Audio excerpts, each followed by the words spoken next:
ഇത്രയും കാലം അങ്ങോട്ട് കൊടുന്നില്ലല്ലോ ഞങ്ങള്. അതേന് ഇതിനൊക്കെ കൊണ്ടുപോയ സമയത്ത് ഇത്രയും നല്ല സ്ഥലം ഉണ്ടായിട്ട് എന്തെങ്കിലും കൊണ്ട് കൊണ്ടുവരാൻ തന്നെ. അതിനൊക്കെ അതിൻ്റെതായ സമയമുണ്ട്. പിന്നെ സമയമുണ്ട്, അതൊക്കെ സംഭവിച്ചില്ല. ഞാൻ അങ്ങനെ തന്നെ കണ്ടപ്പോ ഞാൻ അങ്ങോട്ട് പറഞ്ഞില്ല, ഒരു ഫോട്ടോ എടുക്കാനോ ഒരു വീഡിയോസ് എടുക്കാനൊക്കെ ഒന്ന് നിർത്തി തരും വണ്ടി എന്നുള്ളത്. നിങ്ങൾ നിർത്തി തന്നില്ലല്ലോ. ചേട്ടാ എന്താ പ്രശ്നം? വരുന്ന വഴിക്ക് എന്താ ആന ഉണ്ടായിരുന്നോ? ആനേനെ കണ്ട് ഫോട്ടോ എടുക്കണമല്ലോ. ഞാൻ കഥയെന്ന് പറഞ്ഞു കൊടുത്താ അവിടെ ഫോട്ടോ എടുക്കാതെ.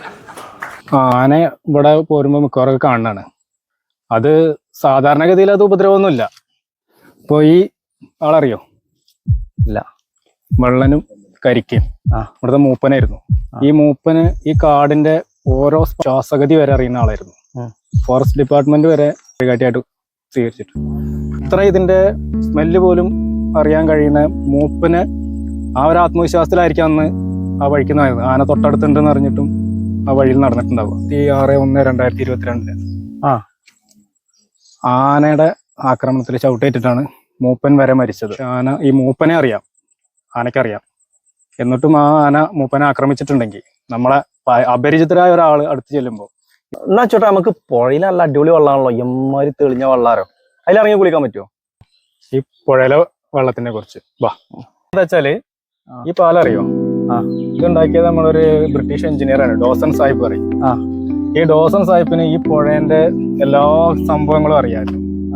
നമ്മൾ ഈ മാതന്റെ കാര്യം പറഞ്ഞ മാതിരി ഡോസൺ സാഹിബും നിർഭാഗ്യവശാലും മുങ്ങി മരിച്ചത് ഈ പുഴയിലാണ്. അതാ ഞാൻ പറഞ്ഞത്, ഡോസൺ സാഹിബിന് അത്ര അറിയാവുന്ന ഒരു പുഴയായിട്ട് പോലും അങ്ങേര് ഇവിടെ മുങ്ങി മരിച്ചിട്ടുണ്ടെങ്കിൽ ഇതുപോലുള്ള ചതിക്കുഴികൾ ഇതിനകത്ത് ഉണ്ടാവും. ഇവിടെ എന്തൊരു നല്ല വെള്ളാരോ. ഞാൻ ഇറങ്ങി കുളിക്കട്ടെ അച്ചോട്ടാ? അതാണ് എനിക്ക് പറയാനുള്ളത്. ഇപ്പൊ ഈ തെളിഞ്ഞ വെള്ളം കണ്ടോ? ഇതിന്റെ ഉള്ളിൽ ഈ പാറേന്റെ ഇടയ്ക്കൊക്കെ ചതിക്കുഴികളുണ്ട്. അതായത് നമ്മൾ ചില മനുഷ്യന്മാരുടെ മനസ്സുമാരി നമ്മള് പുറമെ കണ്ട നല്ല തെളിഞ്ഞ ശുദ്ധരായ മനുഷ്യരാന്ന് തോന്നും.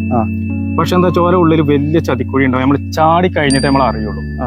അതേമാതിരിയാണ് ഈ പുഴ. ഓരോ ജീവനും വിലപ്പെട്ടതാണെന്ന് ഫോറസ്റ്റ് ഡിപ്പാർട്ട്മെന്റ് ഇവിടെ ബോർഡൊക്കെ വെച്ച് വരുന്നവരിപ്പോ അവിടെ ഇരിക്കുന്ന ഫോറസ്റ്റുകാരൊക്കെ നമ്മളോട് നിർദ്ദേശങ്ങൾ തരുന്നുണ്ടെങ്കിൽ അതിസാഹസികത കാണിക്കാതിരിക്കുക.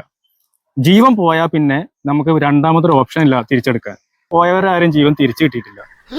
അപ്പൊ നിങ്ങൾ പറഞ്ഞപ്പോ കുളിക്കാൻ നമുക്ക് നല്ല സ്ഥലങ്ങൾ ഉണ്ടാവും, ചതിക്കുഴികളില്ലാത്ത സ്ഥലം, റെസ്ട്രിക്ഷൻസ് ഇല്ലാത്ത ഏരിയ ഉണ്ടാവാം, അവിടെ കുളിക്കാം. അതും സൂക്ഷിച്ച്.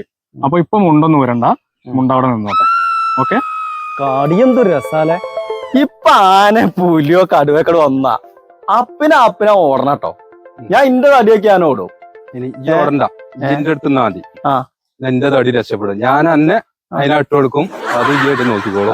നിങ്ങളാള് കൊള്ളാലോ.